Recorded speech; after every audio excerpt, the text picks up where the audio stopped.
ലഹരിവിമുക്ത India എന്ന പ്രധാനമന്ത്രി നരേന്ദ്രമോദിയുടെ ലക്ഷ്യം ഇപ്പോൾ രാജ്യത്തെ ഓരോ പൗരനും ഏറ്റെടുത്തിരിക്കുകയാണെന്ന് കേന്ദ്ര ആഭ്യന്തരമന്ത്രി അമിത്ഷാ.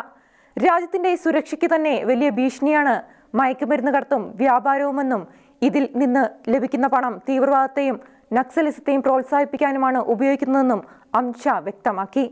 രാജ്യത്തിന്റെ സമ്പദ് വ്യവസ്ഥയെ ദുർബലപ്പെടുത്തുന്നതിനായാണ് മയക്കുമരുന്ന് ഉപയോഗിക്കുന്നതെന്ന് അമിത്ഷാ പറഞ്ഞു. റായ്പൂരിൽ നാർക്കോട്ടിക് കൺട്രോൾ ബ്യൂറോയുടെ ഓഫീസ് ഉദ്ഘാടനം ചെയ്ത് സംസാരിക്കുകയായിരുന്നു അദ്ദേഹം. ഇത്തരം അതിക്രമങ്ങൾക്കെതിരെ ശക്തമായ നടപടിയെടുക്കണമെന്നും മയക്കുമരുന്ന് വ്യാപാരം നടത്തുന്നവരുടെ സ്വത്തുവകകൾ കണ്ടുകെട്ടാൻ ഉദ്യോഗസ്ഥർ ഒരു രീതിയിലും മടി കാണിക്കരുതെന്നും അമിത്ഷാ നിർദ്ദേശം നൽകി. മയക്കുമരുന്നെന്ന വിപത്തിനെ രാജ്യത്തു നിന്ന് തന്നെ പൂർണ്ണമായും തുടച്ചു നീക്കണം. മയക്കുമരുന്ന് വ്യാപാരത്തിന്റെ മുഴുവൻ ശൃംഖലയെയും വേരോടെ തന്നെ പിഴുതെറിയണമെന്നും അദ്ദേഹം പറഞ്ഞു. അല്ലാത്തപക്ഷം അതൊരിക്കലും നമുക്ക് നിയന്ത്രണ വിധേയമാക്കാൻ സാധിക്കില്ല. ലോകരാജ്യങ്ങളെല്ലാം നേരിടുന്ന വലിയൊരു പ്രശ്നമാണിതെന്ന് അമിത്ഷാ കൂട്ടിച്ചേർത്തു. ഇന്ത്യയിലെ ജനങ്ങൾക്കിടയിലും ഇതിനെതിരെ കൃത്യമായ അവബോധം സൃഷ്ടിക്കുകയും പ്രശ്നത്തിനെതിരെ പോരാടാൻ ജനങ്ങളെ പ്രാപ്തരാക്കുകയും വേണം. ചില രാജ്യങ്ങൾ ഈ പോരാട്ടത്തിൽ പരാജയപ്പെട്ടു പോയിട്ടുണ്ട്. ഇത്തരം കേസുകളുടെ അന്വേഷണത്തിൽ ശാസ്ത്രീയമായ രീതികൾ പ്രയോജനപ്പെടുത്തേണ്ടതുണ്ട്. മയക്കുമരുന്ന് വ്യാപാരത്തിന് ഇ-കൊമേഴ്സ് പ്ലാറ്റ്ഫോമുകൾ ഉൾപ്പെടെ ദുരുപയോഗം ചെയ്യപ്പെടുന്നുണ്ട്. നമ്മുടെ രാജ്യത്തേക്ക് മയക്കുമരുന്ന് കടത്താൻ ചിലർ ഡ്രോണുകൾ ഉപയോഗിക്കുന്നു.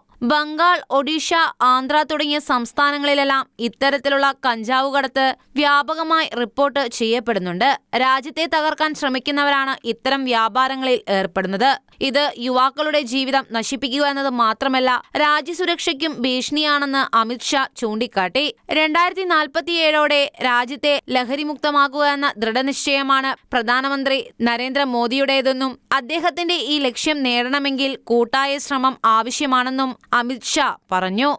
National desk, ഷിക്കാന news.